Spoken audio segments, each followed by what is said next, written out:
Sir, let me know, tell our audience what your name is and how are you doing today? I'm Chris. I'm from the PAA podcast. I'm very, very hot. I was planning on staying out here for 8 hours, and I don't think I'm going to do it. I'm live streaming, but I'm going to go around and say hi to people and then just boogie, I think. It's nasty out here.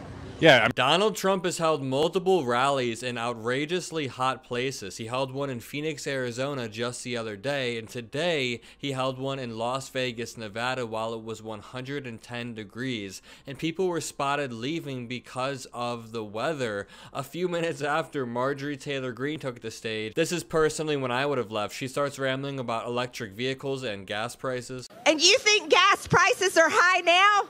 Just wait until you're forced to drive an electric vehicle.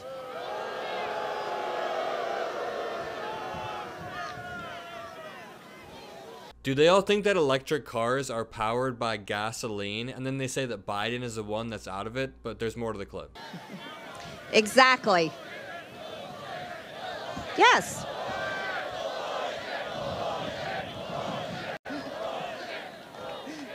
Y'all may become my favorite place to go. America is sick of it.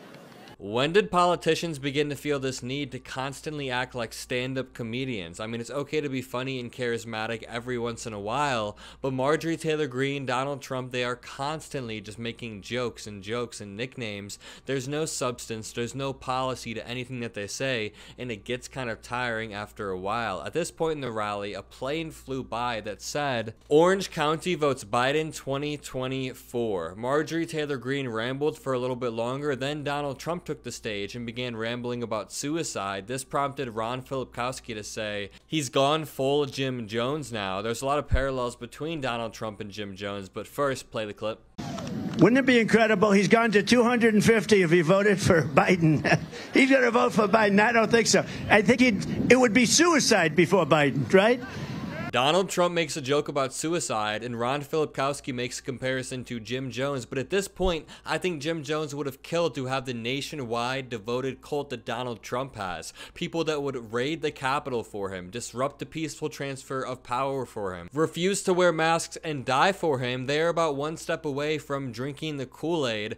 Jim Jones preyed on people who needed meaning in their life, preyed on people who were down on their luck, and Donald Trump does the same thing. He preys on people who are feeling disillusioned with politics, who feel like the establishment hasn't served them well, so he acts like he's going to come in and drain the swamp. He's going to come in as this outsider, anti-establishment populist, and fix everything, but it didn't work during his first 4 years, and it damn well won't work when he appoints loyalists around him and strips any checks and balances in our government. And the same type of rhetoric that Donald Trump uses about our institutions not serving the people is the exact type of rhetoric that allows authoritarianism to grow. It capitalizes on people's discomfort and people's disillusionment with the current system, so when Donald Trump does come in, they're more complacent and don't care if he ends up crippling these different agencies. Will Bunch wrote, I wrote this last week, that the GOP is no longer a political party, but a cult on a path to Jonestown. Only a cult would support a convicted felon. The Democrats and the fake news media want to constantly talk about, oh, President Trump is a convicted felon. Well, you want to know something? The man that I worship is also a convicted felon. And he was murdered on a Roman cross. The most insufferable person in politics, Marjorie Taylor Greene, but then Donald Trump called Jack Smith a dumb son of a bitch while also calling him deranged while standing there sweating in the sun like a madman, rambling while being indicted many, many times. Who looks deranged in this situation? Watch this clip. You know, we have a deranged individual named Jack Smith. He's a deranged, dumb guy. He's a dumb son of a bitch. And what he did, and I just want to get off normal. Just your average family-friendly political rally. Bring your kids while Grandpa Trump shit-talks people he thinks have done him wrong. Donald Trump then abruptly ended the rally. People think he got way too hot. Usually he does this weird song at the end where he speaks over a January 6th sort of orchestra. I don't know how to describe it, but he didn't do that. He abruptly left. Watch this clip. Which has never, ever been seen before. So again, I want to thank you all. I want to thank all the celebrities from being here.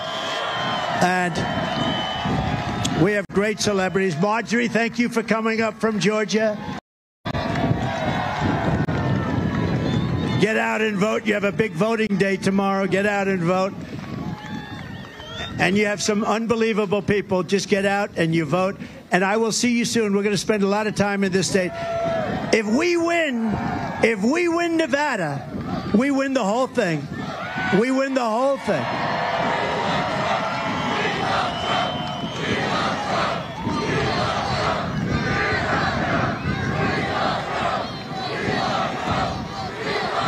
That's so nice. Thank you.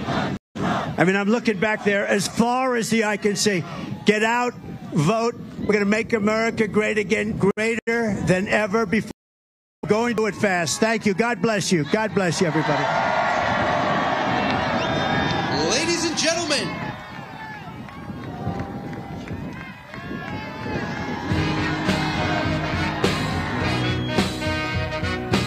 Donald Trump then spent 60 seconds rambling about sharks. Nobody has been able to decipher this. Even people in the crowd seem to be incredibly confused. If this is the Donald Trump that shows up to the debates versus Joe Biden, President Biden will absolutely sweep. Watch this clip. So I said, let me ask you a question. And he said, nobody ever asked this question. And it must be because of MIT, my relationship to MIT. Very smart. He goes, I say, what would happen if the boat sank from its weight? And you're in the boat, and you have this tremendously powerful battery, and the battery's now underwater, and there's a shark that's approximately 10 yards over there. By the way, a lot of shark attacks lately. Do you notice that? A lot of shark. I watched some guys justifying it today. Well, they weren't really that angry. They bit off the young lady's leg because of the fact that they were not hungry, but they misunderstood who she was. These people are crazy. He said there's no problem with sharks. They just didn't really understand a young woman swimming now who really got decimated, and other people too, a lot of shark attacks. So I said, so there's a shark 10 yards away from the boat, 10 yards, or here. Do I get electrocuted if the boat is sinking, water goes over the battery, the boat is sinking? Do I stay on top of the boat and get electrocuted? Or do I jump over by the shark and not get electrocuted? Because I will tell you, he didn't know the answer. He said, you know, nobody's ever asked me that question.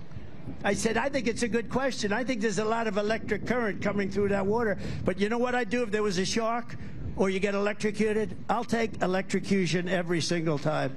I'm not getting near the shark. So we could. Every speech he does, he brings up some wild conversation he had with an MIT professor. I don't know what this bit is. He also claims his uncle was an MIT professor, and because of that, he is a genius. Either way, Donald Trump's rallies are becoming increasingly incoherent and increasingly unhinged. If you enjoyed this video, make sure to leave a like, comment a blue heart if you made it this far in the video. I read all of the comments, even if I can't respond to all of them. Hit the subscribe button and have a